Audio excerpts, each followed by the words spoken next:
My name is Margot Minardi. I am a professor in the history department and also in Humanities 110. Hum 110 is a first year required year-long interdisciplinary humanities course. So it's interdisciplinary in that in this course we are studying lots of different academic fields, and we've got professors from about 8 different departments or so who are involved in teaching the course.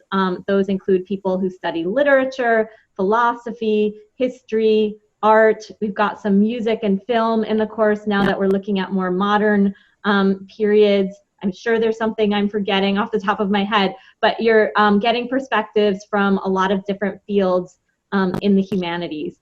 And so you learn the different methods and tools of those different fields. But one thing I especially like about the course is that in addition to having these various fields involved in it, what I think we're really focusing on is what those different fields share with one another, and what makes them all contributing disciplines to this big, broad field of study that we call humanities. And so within that kind of umbrella category, we're really thinking about lots of different questions that people have asked over a long period of time about human existence. In our course, we're focused more on discrete periods of time and historical context, and we're looking at the text within that context.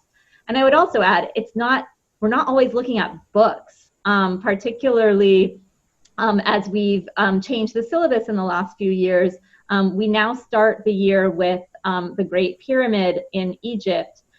We've looked at a film this semester. A couple weeks ago, we had a lecture on blues music. So there's a lot that doesn't fit between the covers of a book that counts as worth studying in a humanities class. So I really think at its essence, this course is about how to ask a question that is kind of worthy of serious academic study. And we do that in a couple of different ways through kind of intensive seminar discussion, what we call conferences. And this is also the course where we help you think about how to write academic papers. On many days, I have students, I tell them to come in and write a question on the blackboard when they get there, and then we kind of look at all the questions and think if there's a common theme. In some classes, you might do more structured activities. I like to do a lot of kind of collective annotation activities where we're all looking at a poem or a passage of the text and we're marking it up with what we each individually find interesting. One other dimension of the course that's, I think, pretty important, it's the writing course for first-year students. And the way that we approach writing instruction in this course is pretty individualized.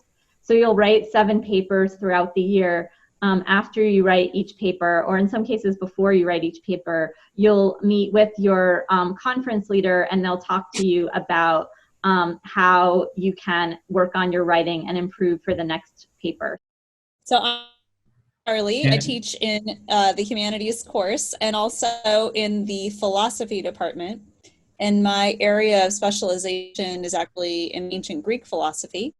Part of what's really unique about Reed, you have one faculty member for the entire year to whom you're assigned, and we can really address not only what shows up on the page, but the process. What is your process of writing? I can sit down with a student and we can walk through that detail and really try to highlight what's working for you in your process and how can your process shift. I always think it's remarkable the distance that a student can come in an entire year working with one faculty member. So there's a sense in which that one faculty member knows you better than really anyone on campus and is able to really tailor their comments and feedback to the details of your writing, and so that you can have longer term goals that reach beyond a single semester. I feel like my work as a professor has really been enriched by working with first years and kind of sharing your enthusiasm and your unique perspectives, hearing from you about all of these readings that we have. It's a unique thing that we have at Reed, that we share this kind of language and are able to support each other in this interdisciplinary course. I was actually just talking to one of my seniors who's finishing up his thesis, and I said, I have to go talk to prospective students in 20 minutes about Hum 110. What should I say? And he said, for me, one of the best parts of Hum 110 was that I had this community of 16 or 15 other students I was with the entire year. I got to know them really well, and I got to talk about all these interesting questions.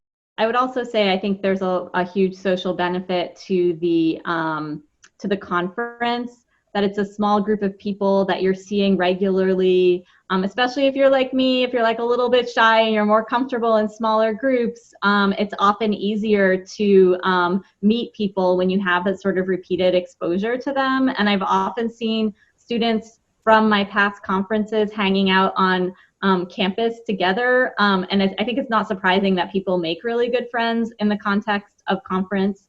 You're assigned to conference randomly, basically. So sometimes it's a great opportunity to make friends with someone that you wouldn't otherwise have met, or you wouldn't realize that there was a connection between the two of you. But because you're kind of sitting next to each other 3 times a week for a year, you become close in a way you wouldn't have expected.